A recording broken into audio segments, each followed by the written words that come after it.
Trudeau is becoming a lot like Oprah these days, eh? Just giving money to anybody, dude. Zelensky gets money, BX Ministry of Housing gets money, Toronto gets money to fund druggies with even more drugs. But they're not real drugs, dude. Methadone is not a real... Dude, it's a drug. So what about tax-paying citizens, though? Are we getting money? Let's discuss this a little more. So as part of the fall economic statement or package that Chrystia Freeland is proposing in order to boost the fiscal budget and really just to get more money for Canada because she's realizing the pressure is on her. Everybody is calling out Trudeau for spending money like crazy, which is why it caused the inflation in the first place, which is why it caused the money printers to go on, which is why it caused inflation to go crazy. You see the circle here, but it all comes back to the Liberal government. Who's in charge? Trudeau was in charge at the time.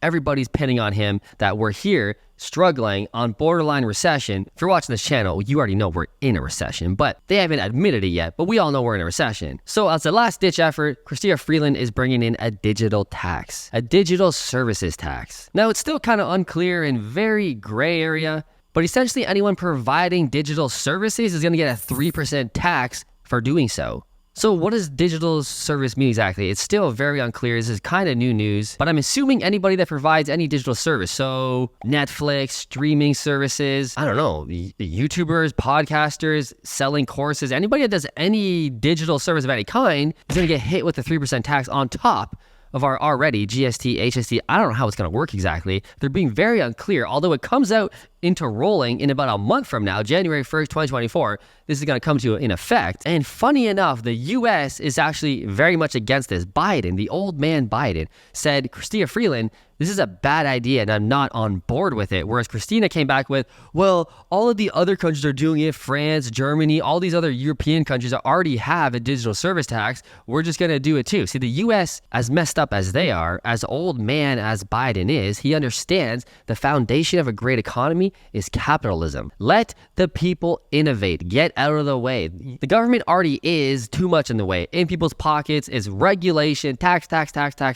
It's already enough. But this is like an overstep that even old man Biden is saying, yo, too much. I'm not with this. Now, when you have Joe Biden disagreeing with Chrystia Freeland or Canada on his policies for taxation, it's pretty bad. Now, the reason why this is really bad, forget the little dinky 3% tax, whatever, we'll live with it, I guess. It's not a big deal. It's not going to crush your wallet. But what it is going to do, again, as we always talk about on this channel, is the unintended consequences that Canada are kings and queens of, mostly queens. See, they put out all these policies to tax, to regulate, to soften the real estate market, to speed up the economic market. Whatever they do, there's always an equal and usually unintended consequence that comes from that. And what's going to happen this time? It's just another signal to entrepreneurs, to business owners that Canada is not open for business. They're going to leave to the US. They're going to go to Dubai, to Europe. We're already seeing that in droves. And I can attest to that being in the real estate investing industry. The majority of the top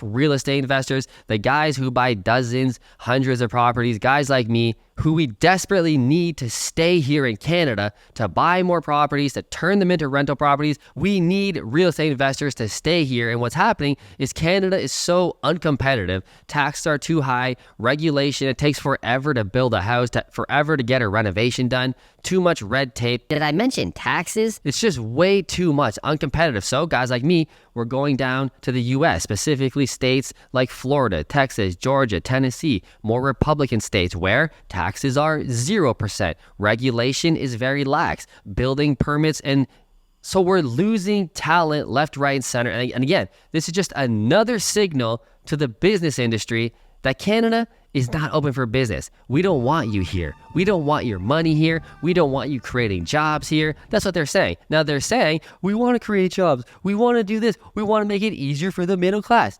When you make it harder though, let's be real, cut the shit, all right? If you're a socialist watching this, we can be friends. We can still disagree on policies, but let's get this right. What happens when you piss off the rich people, the job providers, the housing providers with too much tax, too much regulation? Use your fucking head for a second. Just get out of socialist mindset. I know you want free housing. I know you want free rent. I know you do. That would be sweet. But just think about it for a second. In the real world, in the Matrix. What happens when you piss off the hand that feeds? When you piss off those who hold the gold? What do? They take their gold and they go somewhere else. Now, that doesn't hurt them. Who gives a shit? If you tax me literally anymore, I'm on the verge of just moving to America. We already live there 6 months a year for the winter. Piss me off just a little more. Just bring out one more little thing and I'm gone entirely. Again, you're probably like, good riddance. Get out of here, landlord. Dude, I don't fucking care. I'm wealthy. I have money. I can move like this. I already own a home in Florida. I can move literally in 2 seconds. Doesn't bother me. Who's it going to bother really if guys like me leave and we no longer build houses, we no longer turn properties into rental properties, we no longer provide jobs. I employ 13 people. If I leave, those are 13 jobs gone. Now I'm just a little guy. Imagine these bigger businesses that employ 100 people, 200 people, 1,000 people. Piss them off just a little fucking more. Who do these policies actually hurt?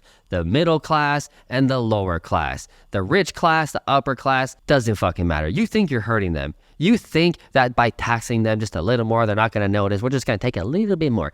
They don't care. They have the means. They have the resources. They have the money to pick up and leave and move to Dubai, move to the US, wherever they want to go. Move to the Cayman Islands, Bahamas, I don't care, dude. Mexico, they can go anywhere they want like this. You can't. You're stuck here. There's like a wall around you in your little 2-kilometer neighborhood where you can never leave because you don't got the money to leave. This is going to hurt you more.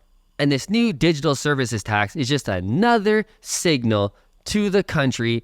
We don't want entrepreneurs to flourish here. If you're going to be an entrepreneur here, you're going to pay through the nose. Entrepreneurship is already hard enough as it is. You know how hard it is to run a business and not have a guaranteed check, to only eat what you kill? That's insane enough. With you throwing all these taxes and regulations and the way you got to hire employees and WSIB and insurance and fees and blah, blah, blah, blah. It's so friggin' hard to run a business. Now you do shit like this? You got to be kidding me.